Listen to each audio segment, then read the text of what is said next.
مدنی سے متعلق حضرت شیخ زکریا رحمۃ اللہ علیہ ہر سلسلے کو وہ پسند اور مقبول ہے، وہ معمول ختم خواجگان، وہ اثر کے بعد امام صاحب بتاتے ہیں کبھی 10 دفعہ درود شریف پڑھ لیں، وہ پڑھ لیا کریں، اور پھر اس کے بعد بتاتے ہیں لا حول ولا قوت الا باللہ لا ملجا ولا منجا من اللہ الا الیہ، پھر سورہ الم نشرح ایک دفعہ ہی پڑھ لیں، بہت سارے طلبہ ہیں، بڑی تعداد ہو جائے گی، پھر آخر میں پھر یہی دعا لا حول ولا قوت الا باللہ لا ملجا ولا منجا من اللہ الا الیہ، پھر 10 دفعہ درود شریف اور پھر دعا ہوتی ہے، یہ اثر کے بعد ہوتے ہیں معمول۔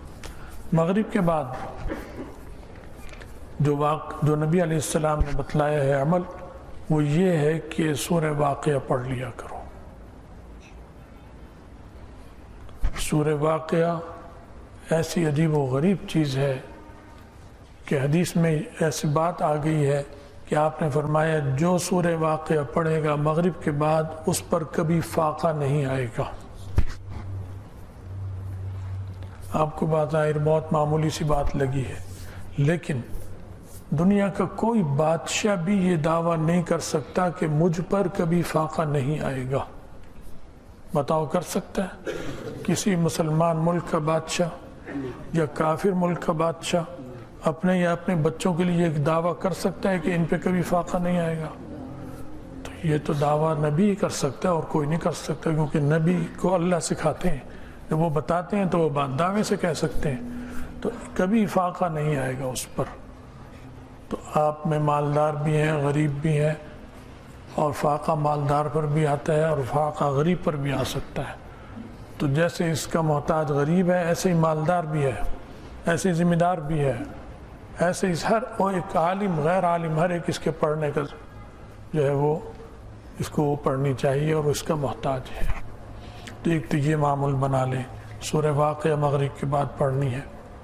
یہ ایسا وظیفہ ہے کہ دکان بند ہو سکتی ہے آپ کی، کاروبار بند ہو سکتا ہے آپ کا، آپ کی کھیتی اجڑ سکتی ہے، آپ کی ملازمت چھٹ سکتی ہے، روزی بند نہیں ہوگی۔ یہ ایسی دکان نبی علیہ السلام دے گئے ہیں وظیفہ کہ روزی بند نہیں ہوگی، ایسی روزی بند ہو جائے کہ جس سے فاقہ آ جائے، یہ نہیں ہوگا انشاءاللہ۔ ایک تو اس کو پڑھا کریں، اس کے ساتھ ایک اور سورت ہے چھوٹی سی سورہ مزمل ملا لیا کریں، اس کی وجہ سے قرضوں سے بچا رہتا ہے، اگر قرضے ہو بھی جائیں تو اللہ انہیں اترواتا ہے، مدد کرتا ہے۔ تو 2 صورتیں ہو گئی مغرب میں، کون کون سی؟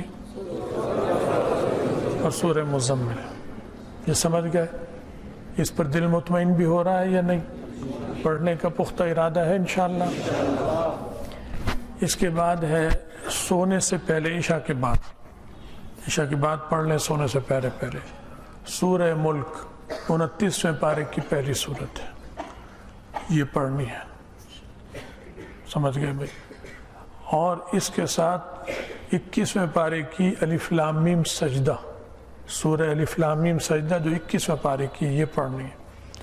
حدیث میں آتا ہے کہ یہ دونوں تمہاری دوست اور سہیلیاں ہیں، تمہاری دوست ہیں اور تمہاری عورتوں کی سہیلیاں ہیں، لیکن ایسے وقت میں یہ دوست اور سہیلی بنے گی جب سارے دوست اور سہیلیاں چھوڑ کے چلے جائیں گے تمہیں، وہ ہے قبر، موت کے بعد۔ یہ جو پڑھے گا، حدیث میں آتا ہے جو اس کو پڑھے گا اللہ اس کو عذاب قبر سے محفوظ رکھے گا، حتیٰ کہ اگر خدا نہ خواستہ اس پر کسی وجہ سے پکڑ ہو گئی، گرفت ہو گئی، بشرطے کہ ایمان پہ خاتمہ ہو گیا، تو جب فرشتہ عذاب کا آئے گا قریب، تو یہ اگر سر کی طرف سے آئے گا تو یہ اس طرف کھڑی ہو جائے گی اور اسے قریب نہیں آنے دے گی، کہے گی یہ میرا دوست ہے، یہ میری سہیلی ہے۔ وہ دائیں طرف سے آئے گا، وہ ادھر آ جائے گی، وہ بائیں طرف سے آئے گا، وہ پیروں کی طرف سے آئے گا، لیکن نہیں، یہ میری سہیلی ہے اور میں اللہ کا کلام ہوں، میری اس سے دوستی ہے، اس کے قریب مت آنا۔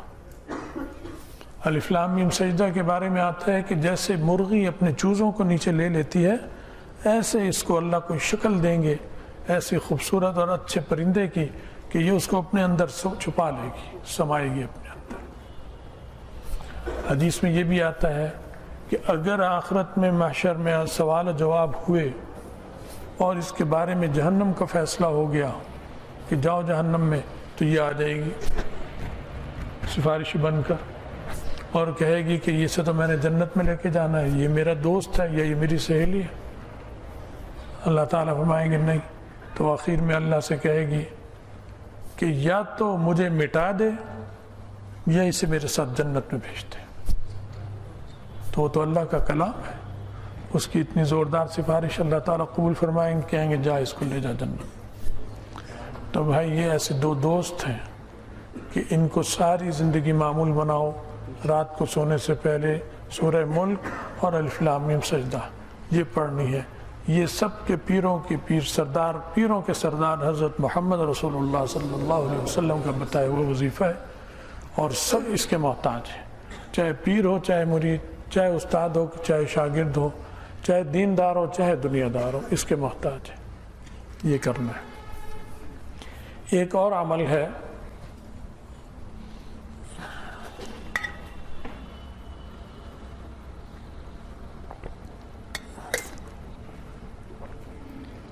وہ ہے سورہ کہف کا عمل ہے۔ 15ویں بارے میں سورہ کہف آپ سب جانتے ہیں، حفاظ بھی۔